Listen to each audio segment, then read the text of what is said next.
Kajian Kitab.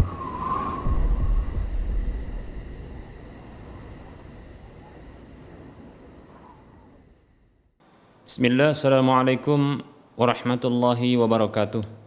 Innal hamdalillah nahmaduhu wa nasta'inuhu wa nastaghfiruh wa na'udzu billahi min shururi anfusina wa min sayyiati a'malina. Man yahdihillahu fala mudilla lahu wa man yudlilhu fala hadiyalah. Wa asyhadu an la ilaha illallah wahdahu la syarika lah. Wa asyhadu anna Muhammadan abduhu wa rasuluhu sallallahu alaihi wasallam. Qala Allah tabaraka wa ta'ala, ya ayyuhalladzina amanu taqullaha haqqa tuqatih wa la tamutunna illa wa antum muslimun. Ya ayyuhan nasu taqu rabbakumul ladzi khalaqakum min nafsin wahidah wa khalaqa minha zawjaha wa bassa minhuma rijalan katsiran wa nisaa'a. Wattaqullaha alladzi tasaaluna bihi wal arham innallaha kana 'alaikum raqiba. Ya ayyuhalladzina amanu taqullaha wa qulu qawlan sadida yuslih lakum a'malakum wa yaghfir lakum dhunubakum wa may yuti'illaha wa rasulahu faqad faza fawzan 'azima amma ba'd. Fa inna asdaqal hadisi kitabullah wa khairal huda huda Rasulillahi sallallahu alaihi wasallam wa syarral umuri muhdasatuha wa kulla muhdasatin bid'ah wa kulla bid'atin dhalalah wa kulla dhalalatin finnar. Para pemirsa Rosyad TV dan para pendengar radio Medan Mengaji di mana saja Anda berada, rahimani wa rahimakumullah. Alhamdulillah, kita senantiasa bersyukur kepada Allah Subhanahu wa taala atas semua nikmat yang telah Allah berikan kepada kita. Yang Allah Subhanahu wa taala pastikan dan janjikan adanya tambahan atas kesyukuran nikmat-nikmatnya. Allah Subhanahu wa taala berfirman, a'udzu billahi minasyaitonir rajim, wa idz ta'adzana rabbukum la in syakartum la azidannakum wa la in kafartum inna 'adzabi lasyadid. Dan ingatlah tatkala Rabb kalian mengumumkan, Allah Subhanahu wa taala mengumumkan, sungguh bila kalian bersyukur maka aku akan tambahkan untuk kalian, namun apabila kalian kufur sesungguhnya azabku sangat pedih. Kemudian selawat serta salam tak lupa kita ucapkan untuk Nabi kita tercinta Nabi Muhammad sallallahu alaihi wasallam.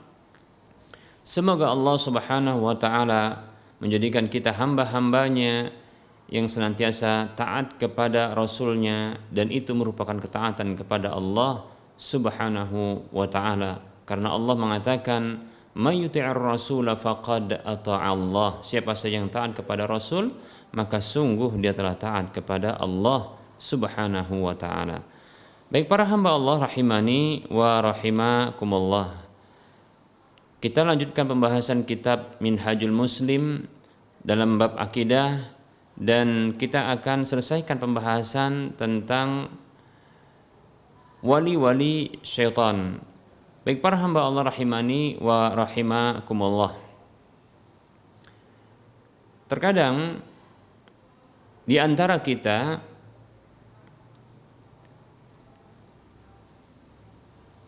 pernah menyaksikan atau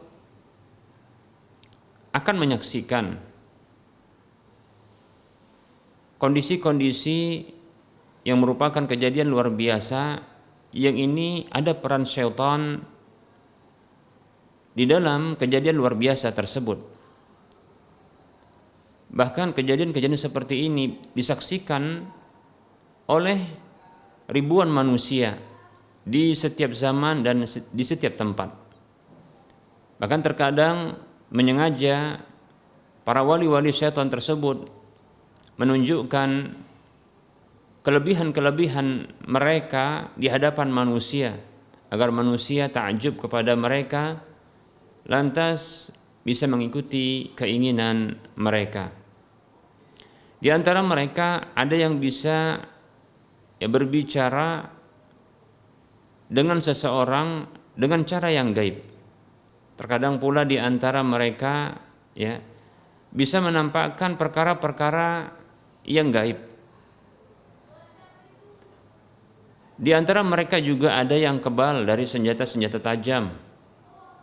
Di antara mereka ada pula yang bisa terbang di udara, begitu juga berjalan di atas air, dan seterusnya dari kejadian-kejadian luar biasa. Bahkan para hamba Allah rahimani wa rahimakumullah, ada pula di antara mereka yang tertipu oleh syaitan, yang datang syaitan itu kepadanya dalam bentuk rupa orang saleh yang memerintahkan awalnya dengan kebaikan-kebaikan seperti perintah untuk sholat wajib, begitu juga sholat-sholat sunnat, bahkan qiyamul lail di malam hari. Lalu syaitan tersebut yang menyerupai orang soleh itu datang dengan memberikan berbagai hal-hal, janji-janji, hal-hal yang menjadi perkara luar biasa bagi orang tersebut, manusia tersebut.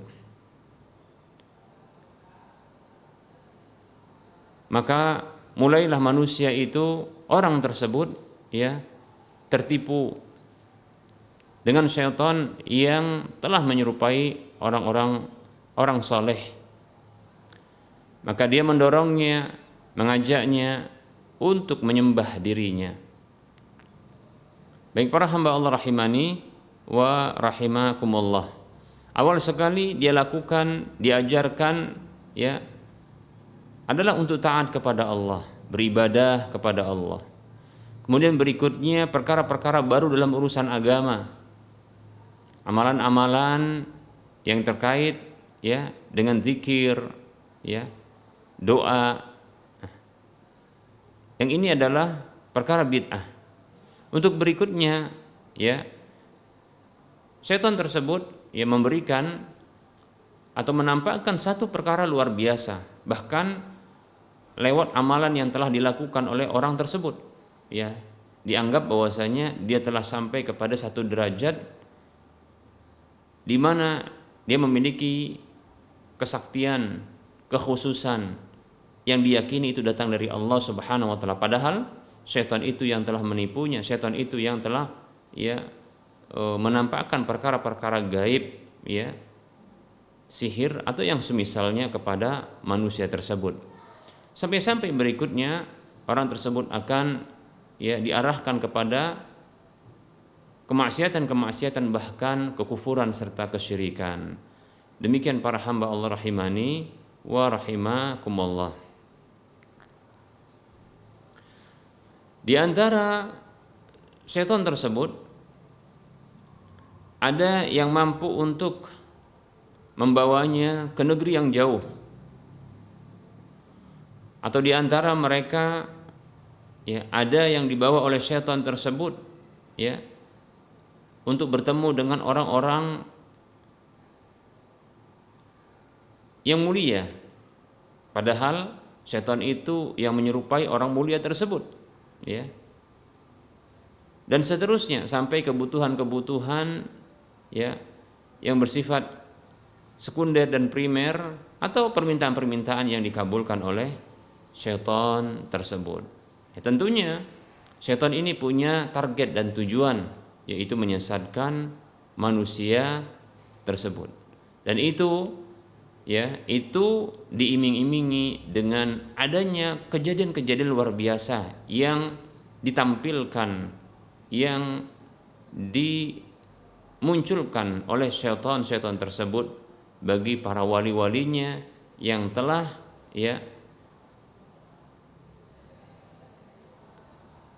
terkena racun penyesatannya. Demikian para hamba Allah rahimani wa rahimakumullah. Sampailah manusia tersebut ini jatuh kepada keharaman-keharaman, kebid'ahan-kebid'ahan, bahkan sampai kesyirikan dan kekufuran. Baik para hamba Allah rahimani wa rahimakumullah.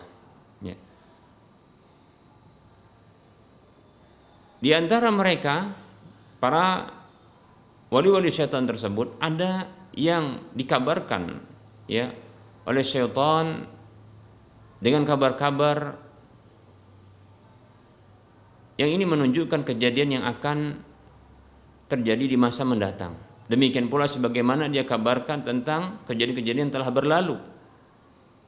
Sehingga ini akan membuat manusia terpukau dengan manusia itu, ya, orang tersebut. Sehingga dengan seperti itu orang tersebut memiliki kedudukan ya yang mulia di hadapan orang lain, di mana dia memiliki kesaktian dan kemampuan yang luar biasa. Demikian. Nah, inilah kesenangan yang didapatkan oleh manusia dari perkara-perkara luar biasa yang dimunculkan oleh syaitan kepadanya.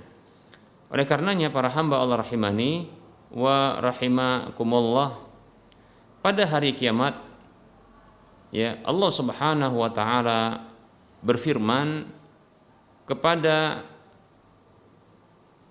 para jin syaitan tersebut. Allah mengatakan, a'udzubillahi minasyaitonir rajim. Wa yauma yahsyuruhum jami'an ya ma'syaral jinni qad istaksartum minal ins. Pada hari Allah mengumpulkan mereka seluruhnya, jin dan manusia. Lalu Allah berfirman kepada para jin, syaitan dari kalangan jin, ya ma'syaral jinni qad istaksartum minal ins. Wahai para jin, sungguh kalian telah memperbanyak manusia. Maksudnya telah banyak manusia yang telah kalian sesatkan. Demikian. Maka para jin yang telah berhasil tersebut ya tentunya ya dia telah berhasil menyesatkan manusia. Maka para manusia-manusia yang telah disesatkan oleh jin tersebut mengakui bahwa mereka telah mendapatkan kesenangan ya dari para syaitan-syaitan jin tersebut.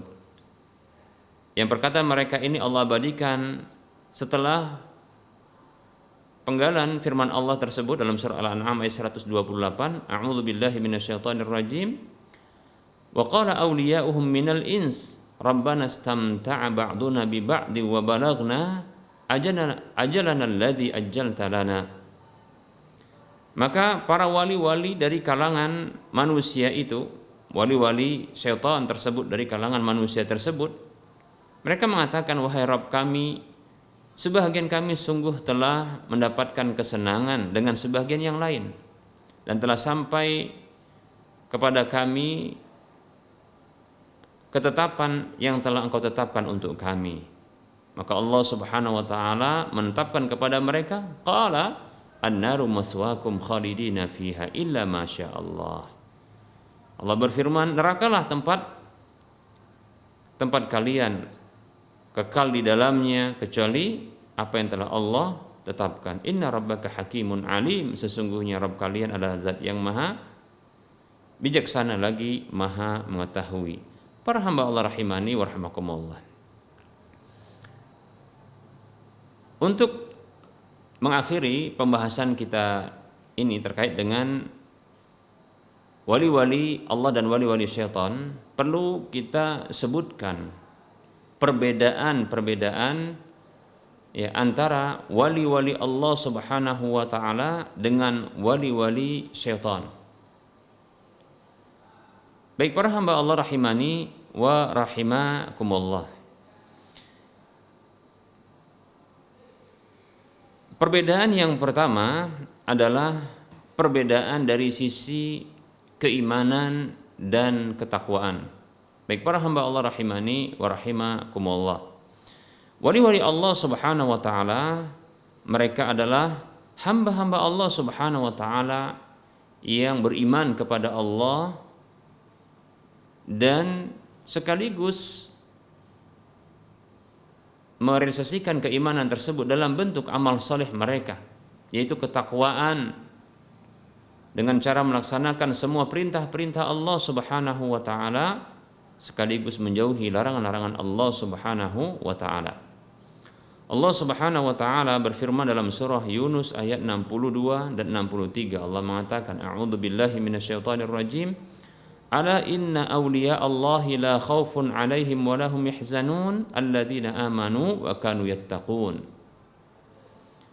Ketahuilah sesungguhnya wali-wali Allah Subhanahu wa taala, mereka itu tidak ada rasa takut atas mereka dan mereka tidaklah merasakan sedih, yaitu orang-orang yang mereka beriman dan mereka itu bertakwa. Baik para hamba Allah rahimani wa rahimakumullah. Nah, ini wali-wali Allah Subhanahu wa taala, ya. Mereka memiliki sifat-sifat keimanan dan ketakwaan. Baik para hamba Allah rahimani wa rahimakumullah, berbeda dengan wali-wali syaitan. Ya. Wali-wali syaitan mereka tidak punya iman, ya. Dan tidak ada pelaksanaan keimanan tersebut, realisasi keimanan tersebut. Mereka tidak takwa kepada Allah Subhanahu wa taala. Mereka tidak melaksanakan perintah-perintah Allah Subhanahu wa taala dengan cara yang benar, dan juga tidak meninggalkan larangan-larangan Allah Subhanahu wa taala dengan cara yang benar.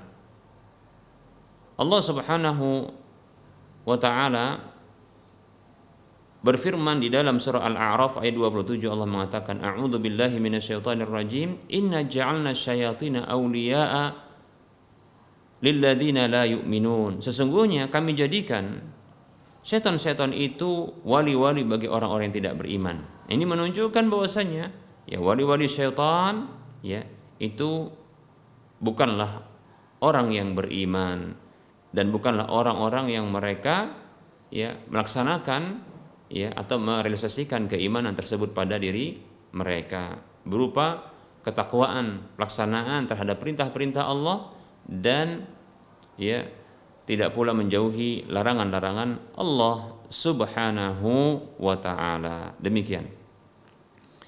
Baik, berikutnya para hamba Allah rahimani wa rahimakumullah, di antara ya perbedaan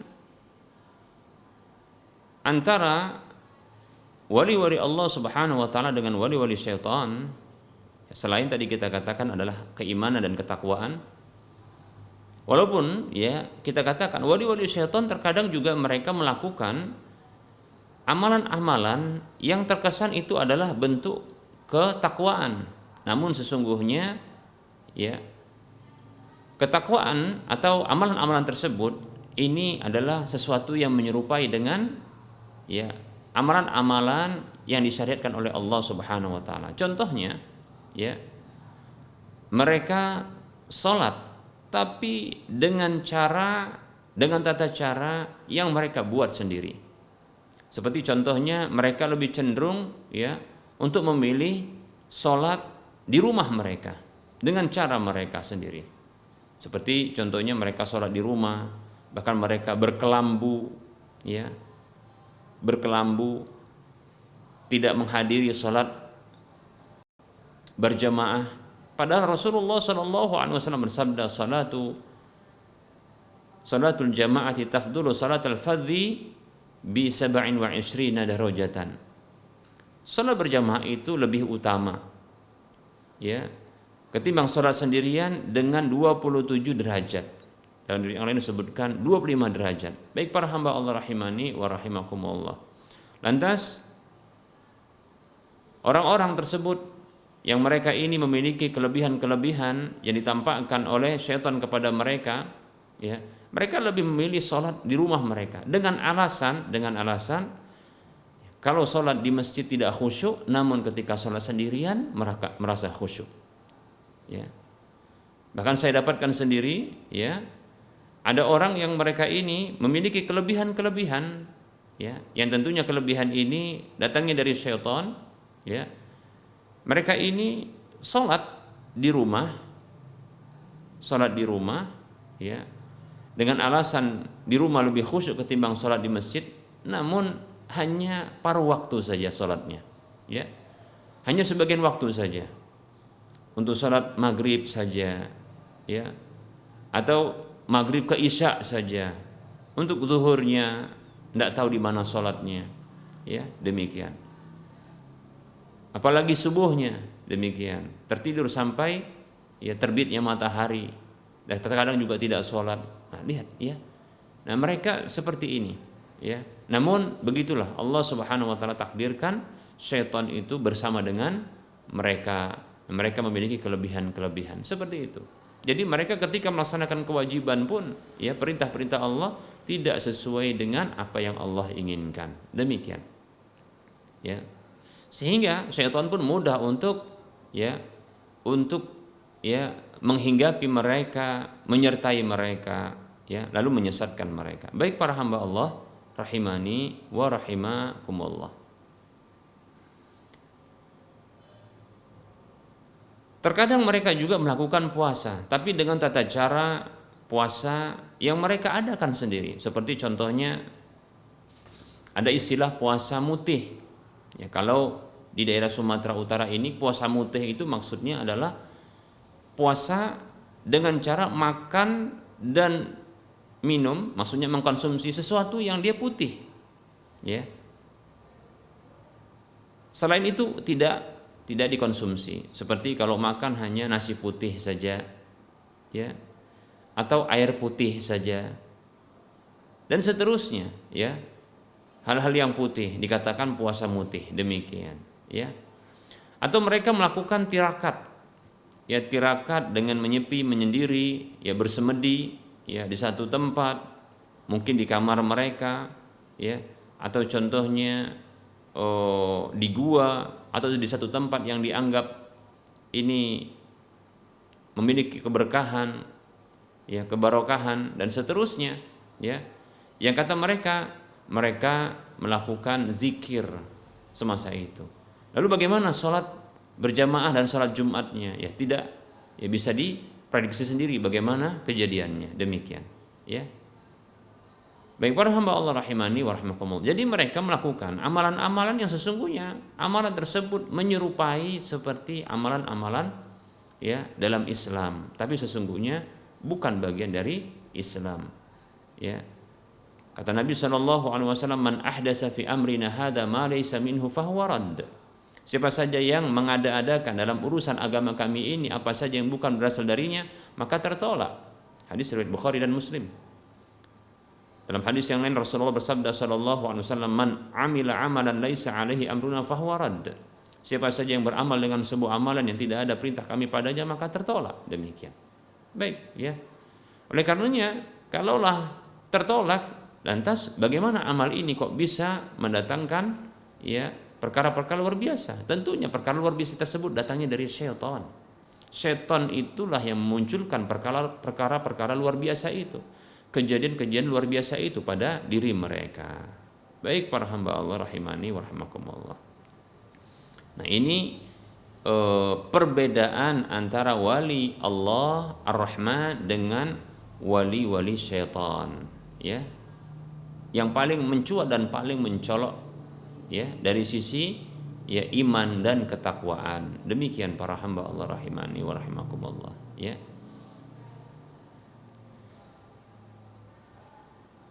Kemudian ciri berikutnya, ya,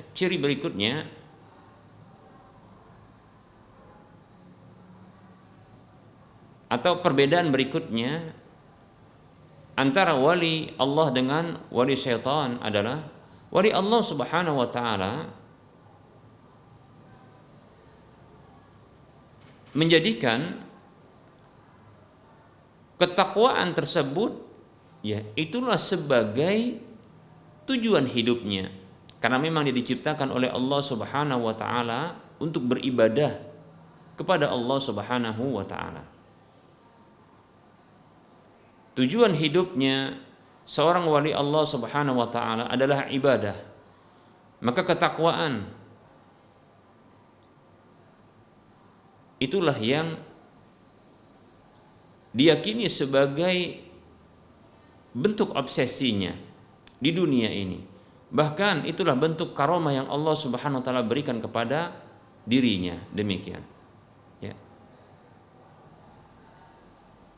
Karena dia meyakini bahwa tujuan hidupnya adalah untuk beribadah kepada Allah Subhanahu wa taala.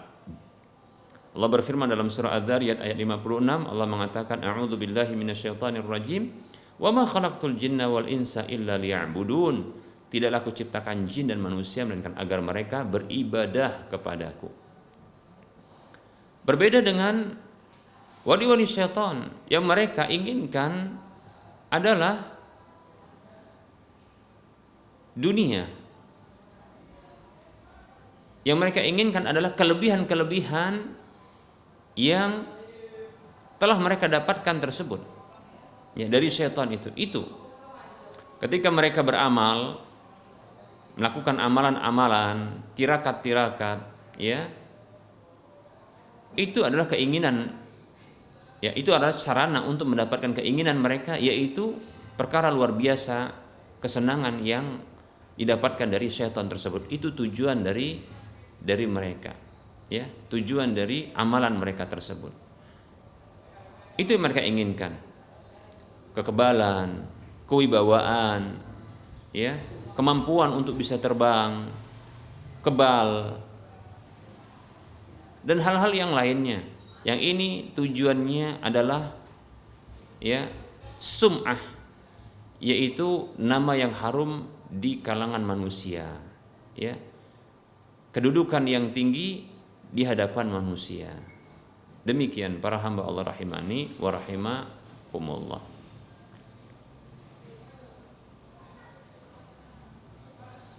Kemudian ciri berikutnya atau perbedaan berikutnya antara wali Allah Ar-Rahman dengan wali-wali syaitan adalah wali Allah Subhanahu wa taala berpegang dengan wahyu Allah Subhanahu wa taala, Al-Qur'an dan hadis Nabi sallallahu alaihi wasallam.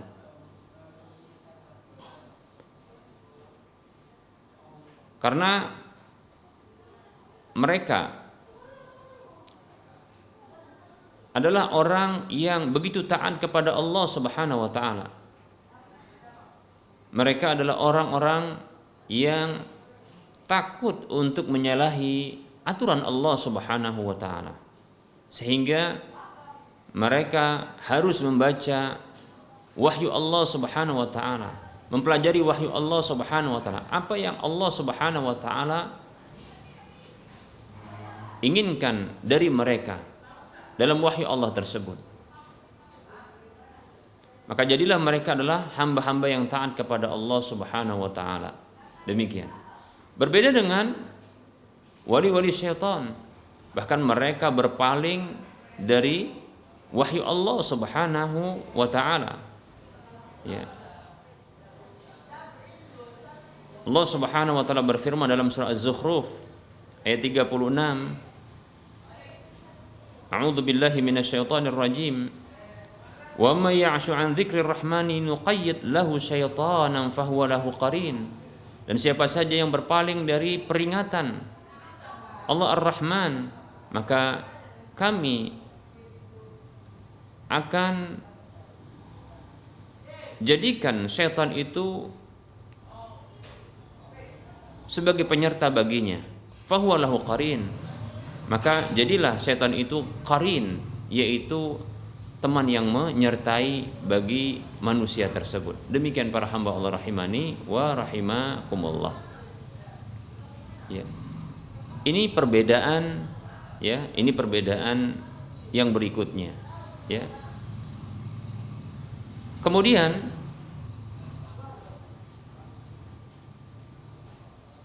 perbedaan wali-wali Allah Subhanahu wa taala dengan wali-wali syaitan berikutnya adalah wali-wali Allah Subhanahu wa taala mengajak manusia semuanya untuk taat kepada Allah, untuk beriman kepada Allah Subhanahu wa taala, untuk mentaati Allah Subhanahu wa taala. Berbeda dengan wali-wali syaitan, bahkan mereka menghalangi, ya, manusia dari jalan Allah Subhanahu wa taala, ya. Bahkan mereka, ya, menghalangi manusia dari jalan Allah Subhanahu wa taala. Kemudian, ya, perbedaan yang sangat mencolok yang pernah kita sampaikan, ya, dari sisi kelebihan, kejadian luar biasa yang Allah Subhanahu wa taala berlakukan bagi keduanya, wali-wali Allah Subhanahu wa taala, Allah berikan kejadian luar biasa kepada mereka itu yang disebut dengan karamah, dan itu tidak bisa berulang kejadian seperti ini. Kejadian seperti ini tidak bisa berulang, ya. Tidak bisa berulang-ulang sesuai dengan keinginan mereka.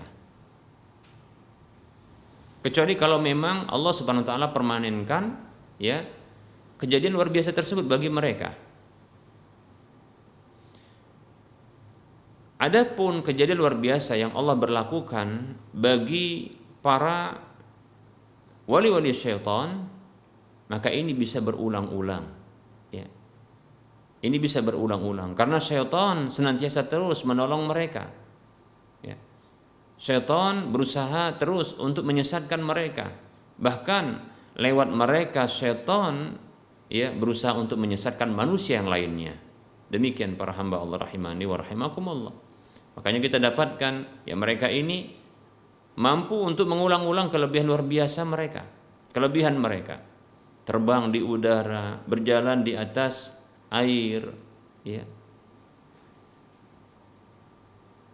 Mampu melihat atau mengkabarkan perkara yang gaib, mampu memberitahu tentang barang-barang hilang tepat sesuai dengan adanya, dan seterusnya dari perkara-perkara luar biasa yang bisa diulang-ulang, ya. Berbeda dengan karamah, ya, yang pada umumnya karamah ini tidak bisa diulang kecuali apabila karamah tersebut bersifat permanen yang Allah berlakukan bagi, ya, wali-walinya. Demikian para hamba Allah rahimani wa rahimakumullah. Oleh karenanya, ya, jangan sampai kita terkecoh, jangan sampai kita tertipu, ya, dengan orang-orang yang saat ini menampakkan tampilan-tampilan kesolehan, menampakkan tampilan-tampilan keagamaan,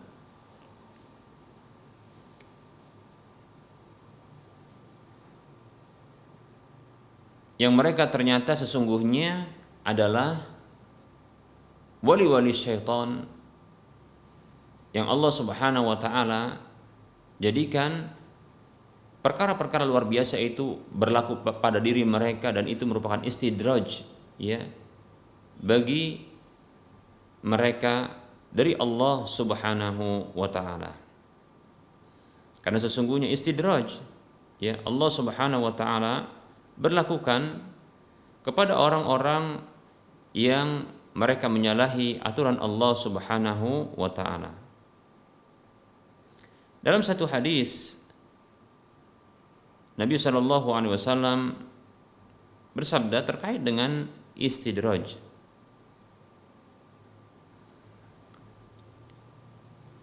Rasulullah Shallallahu Alaihi Wasallam bersabda,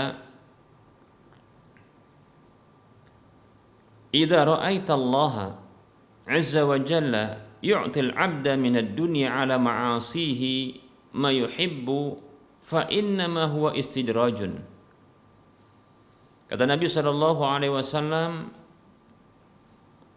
apabila engkau melihat Allah Subhanahu Wa Taala memberikan kepada seorang hamba dari dunia ini,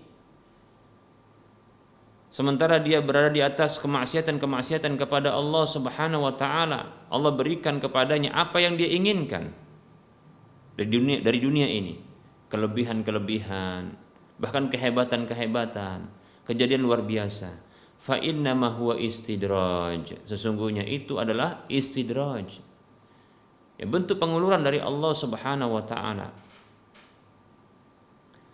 Summa tala Rasulullah sallallahu alaihi wasallam, kemudian Rasulullah sallallahu alaihi wasallam membacakan firman Allah Subhanahu wa taala, falamma nasu ma dzukiru bihi fatahna alaihim abwaaba kulli syai' hatta idza farihu bima utu akhadnahum baghtatan fa idahum mublisun.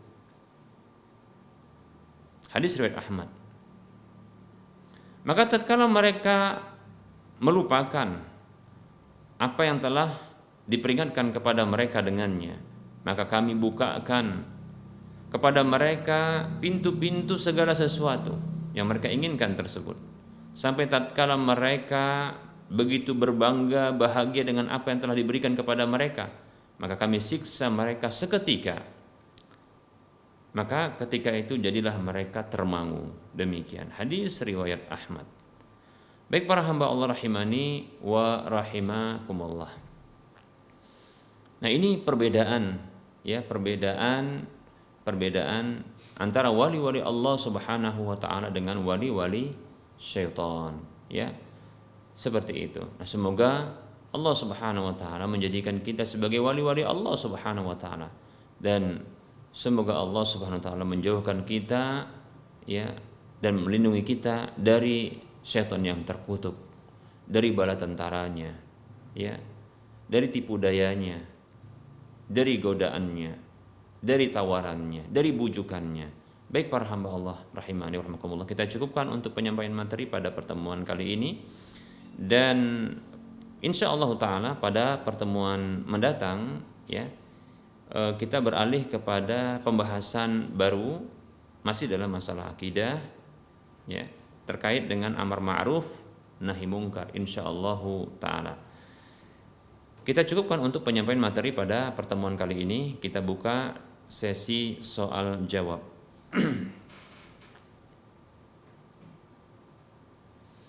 Bagi para pemirsa yang ingin berinteraktif langsung, maka silahkan hubungi nomor layanan kami 0822 88 88 6630.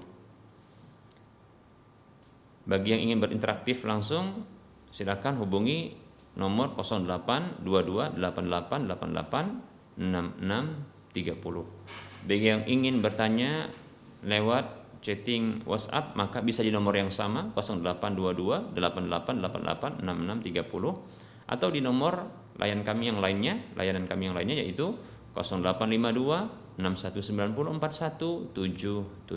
Baik, para hamba Allah rahimani wa rahimakumullah.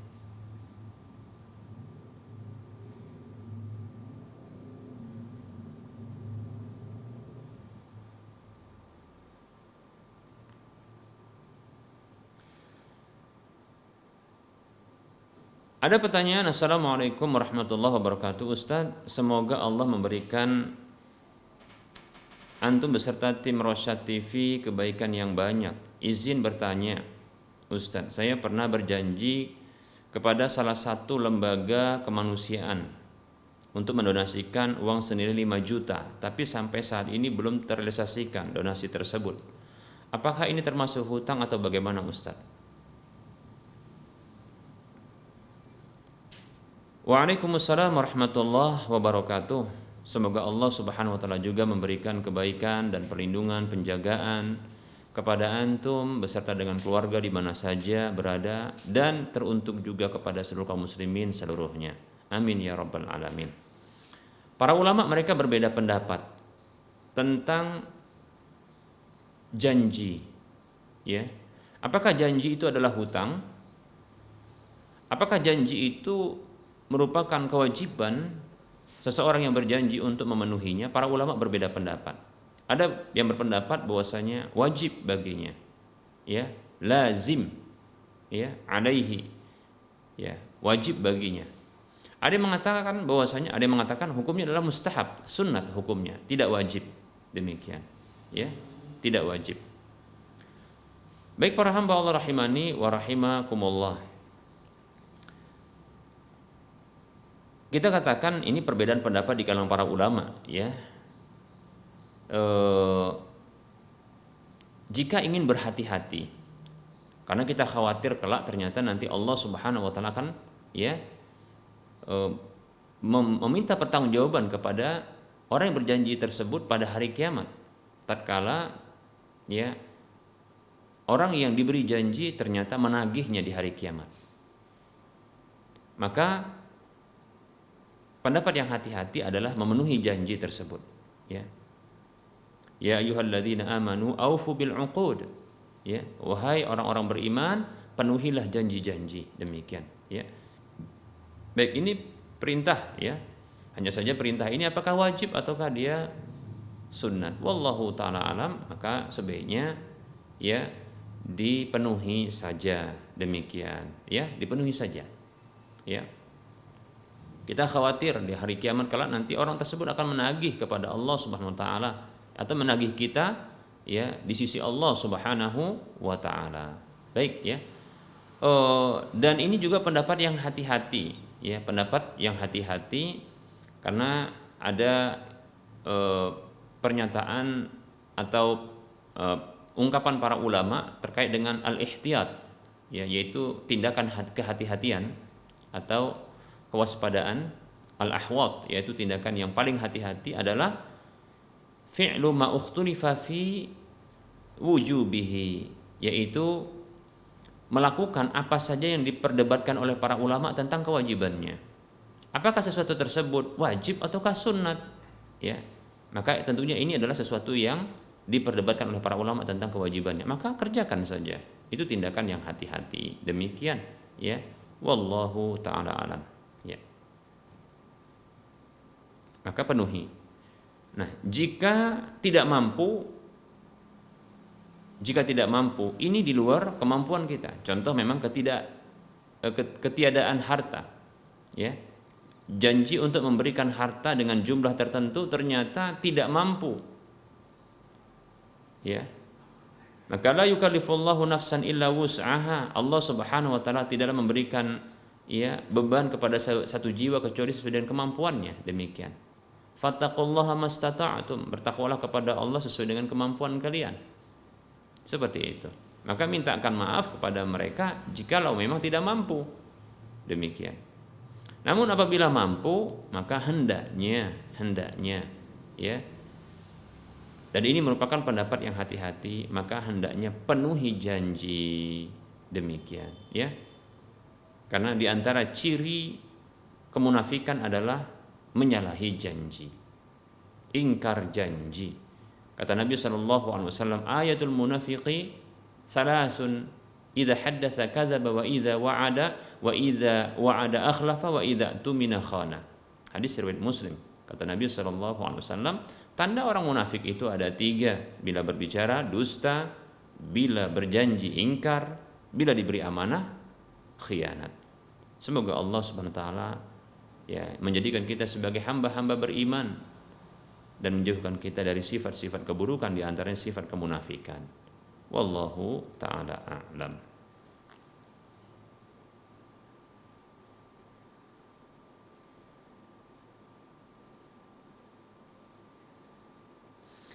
Ada pertanyaan, Ustadz, apakah jika kita merasa lebih khusyuk sholat wajib di rumah ketimbang di masjid, apakah itu termasuk godaan syaitan?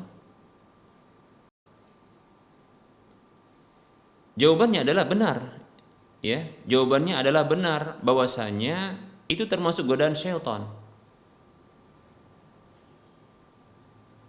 Ketahuilah sesungguhnya, ya,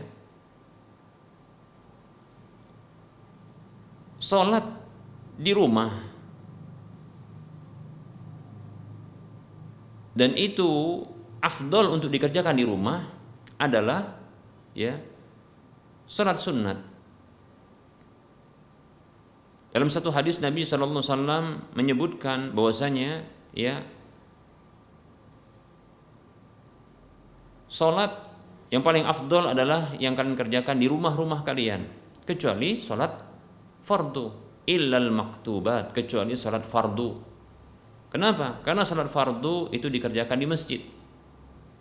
Ya, itu dikerjakan di tempat di mana dikumandangkan adzan. Dalam satu hadis yang diriwayatkan dari sahabat Ibnu Abbas radhiyallahu anhuma, dan para ulama berbeda pendapat ini hadisnya pernyataan Ibnu Abbas radhiyallahu anhuma ataukah pernyataan Nabi. Yang bunyinya adalah man sami'an nida'a falam ya'tihi fala salata lahu illa min udrin. Siapa saja mendengarkan seruan adzan lalu dia tidak memenuhi seruan tersebut, tidak datang memenuhi seruan tersebut, maka tidak ada salat baginya kecuali karena ada udzur. Demikian. Jadi orang yang merasa khusyuk ketika di rumah ketimbang di masjid, maka ketahui sesungguhnya ini orang telah ya tertipu oleh syaitan. Dia telah digoda oleh syaitan dan syaitan telah berhasil ya memasukkan was-was ke dalam dirinya.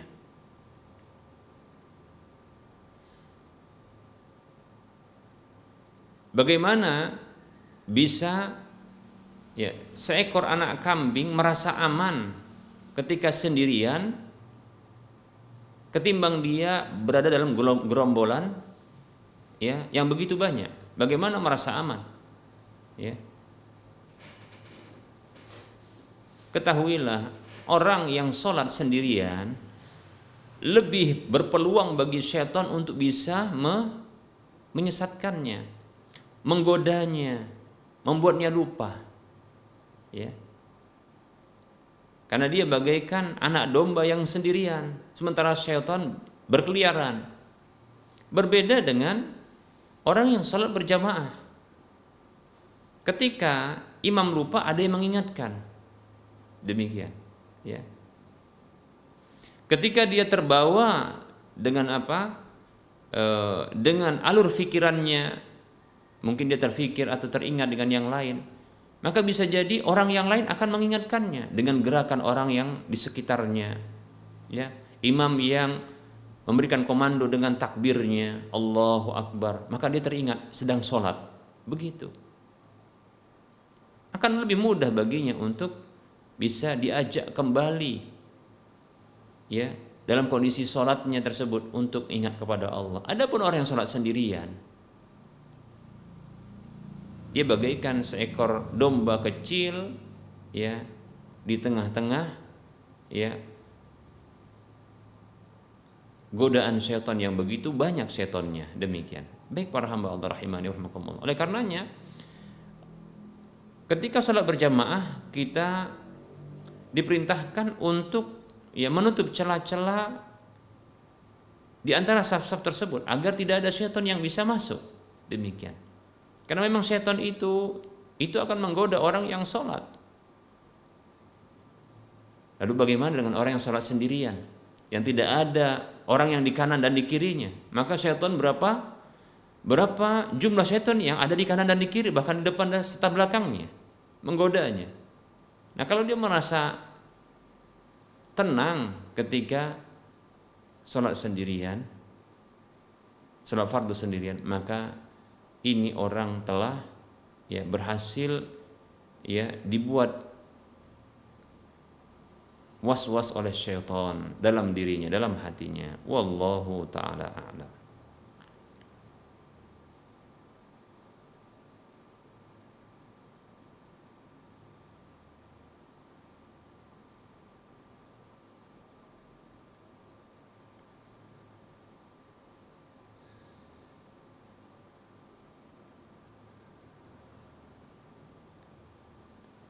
Baik, pertanyaan berikutnya.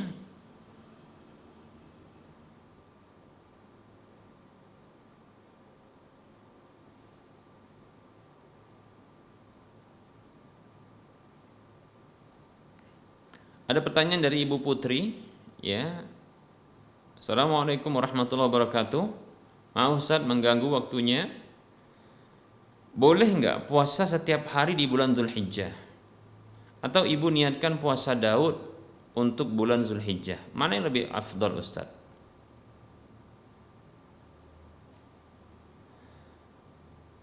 Waalaikumsalam warahmatullahi wabarakatuh. Puasa yang paling afdal yang dinyatakan Nabi SAW adalah Siyamu Daud alaihissalam, yaitu puasa Daud alaihissalam, di mana sehari puasa, sehari tidak. Bahkan ketika Amr ibn al-As, Abdullah ibn Amr radhiyallahu anhuma, ya, beliau bertekad untuk puasa. Ya, setiap hari itu tidak diberi izin oleh Nabi SAW, padahal ia mampu. Maka Rasulullah memberikan ya petunjuk kepadanya untuk puasa 3 hari dalam setiap bulannya, atau puasa sehari kemudian 2 hari tidak berpuasa.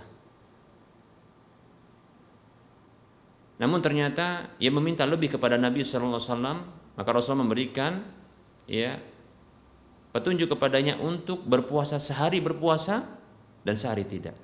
Lalu Abdullah bin Amr radhiyallahu anhuma meminta bahwasanya dirinya lebih mampu daripada itu, ya, mampu untuk melakukan lebih daripada itu. Maka Rasulullah mengatakan, ya, itu puasa Daud tidak ada yang lebih utama, ya, ketimbang puasa tersebut, ya.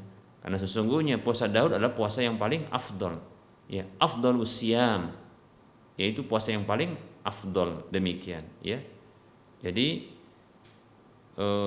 jangan kita menyalahi petunjuk Nabi SAW dalam puasa ini, ya. Bahkan siyamud dahar itu tidak ada puasa bagi orang yang puasa siyamud dahar, yaitu puasa setiap hari, demikian, ya.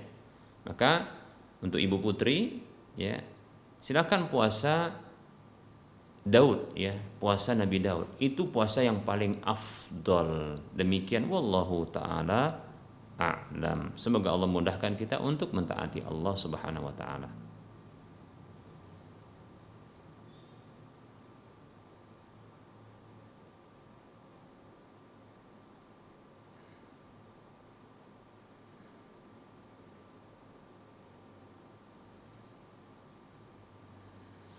Berikutnya, para hamba Allah rahimani wa rahimakumullah,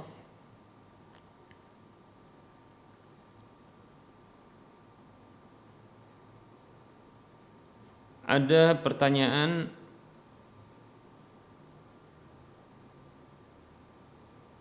berikut ini.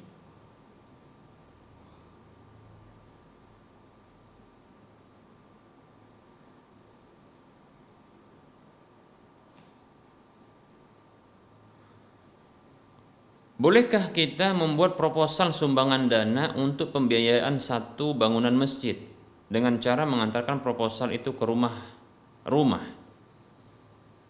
yang dikira insya Allah orang tersebut mampu? Apakah hal tersebut tidak termasuk meminta-minta secara paksa? Karena saya pikir sekiranya proposal tersebut diantarkan ke rumah-rumah orang tersebut, kemungkinan mereka ada sebagian yang keberatan dikarenakan dalam amplop proposal tersebut, ya, bila diisi sedikit maka mereka akan segan, ya, kalau banyak mungkin akan berat, demikian.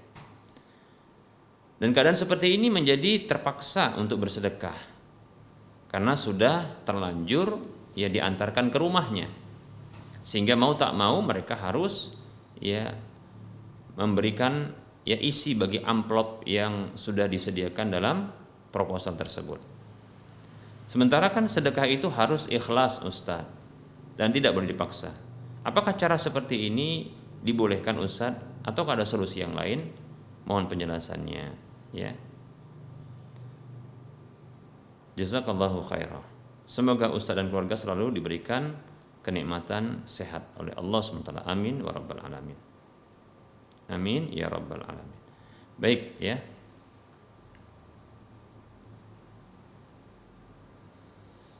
Bismillah.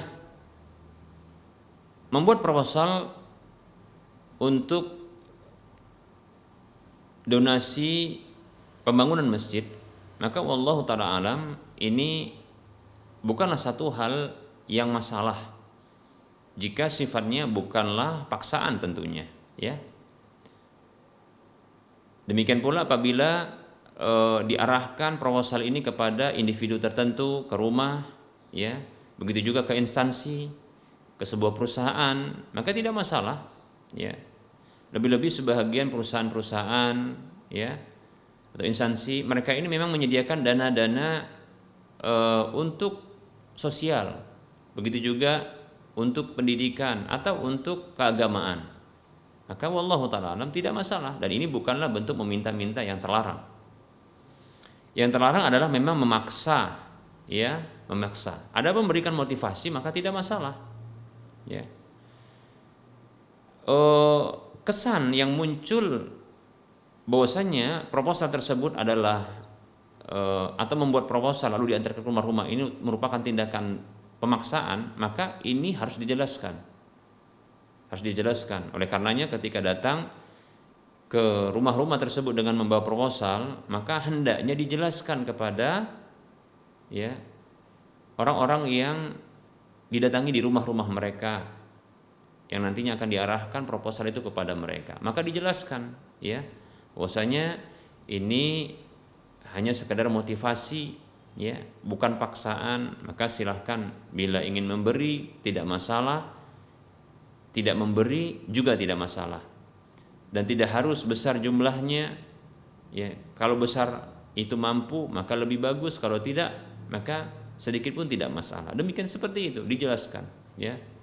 Dan itu ya harus tetap dihilangkan kesan tersebut ya. Jadi sifatnya motivasi ya. Apakah Rasulullah Shallallahu Alaihi Wasallam tidak pernah memotivasi ya para sahabat untuk berdonasi? Kita katakan ya para sahabat berdonasi ketika dimotivasi oleh Nabi Sallallahu Alaihi Wasallam.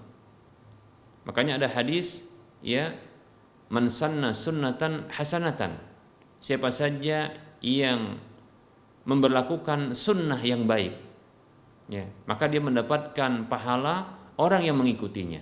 Demikian seperti itu.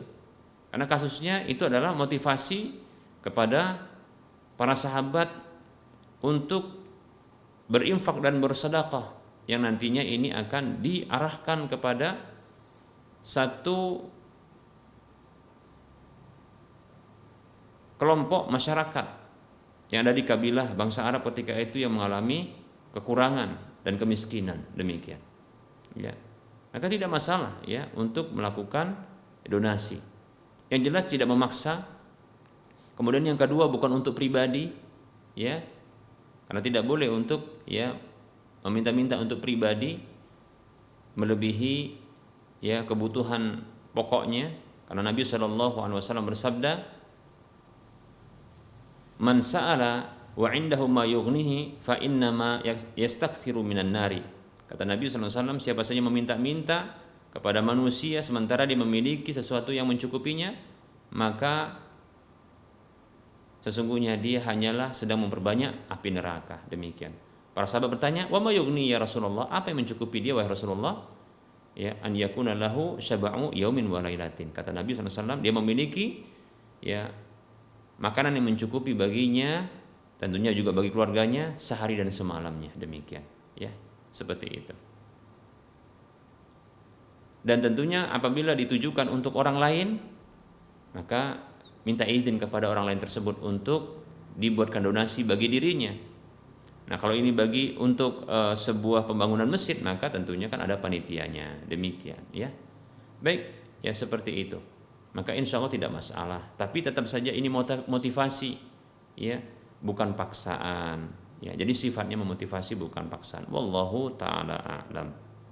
Baik para hamba Allah rahimani wa rahmakumullah, kita cukupkan penyampaian materi pada pertemuan kali ini dan juga menjawab pertanyaan karena sudah masuk waktu salat zuhur untuk wilayah Medan dan sekitarnya. Tentunya dalam penyampaian ini banyak kesalahan dan kekurangan, kepada Allah saya mohon ampun dan kepada para pemirsa dan para pendengar sekalian saya mohon maaf. Dan sebelum berakhir seperti biasa kita motivasi kepada para hadirin sekalian, para pemirsa sekalian, para pendengar sekalian, mari kita berdonasi ya untuk membebaskan lahan yang nanti lahan ini di atasnya akan dibangun Masjid Al-Muwahhidin untuk wilayah Medan dan sekitarnya. Yang tentunya ini akan digunakan untuk ibadah, begitu juga untuk kegiatan kajian dan kegiatan-kegiatan sosial yang lainnya insyaallah taala. Maka arahkan ya sebagian harta Anda ke Bank Syariah Mandiri atau Bank Syariah Indonesia di nomor 7127485555. Di Bank Syariah Mandiri atau Bank Syariah Indonesia di nomor 7127485555 atas nama Yayasan Lajnah Dakwah Medan, kode bank 451. Semoga Anda termotivasi dan semoga bermanfaat. Kita ketemu di lain kesempatan. Wassallallahu ala Muhammad wa ala alihi wa ashabihi ajma'in. Subhanakallahumma wa bihamdika asyhadu an la ilaha illa anta astaghfiruka wa atubu ilaika walhamdulillahi rabbil alamin. Wassalamualaikum warahmatullahi wabarakatuh.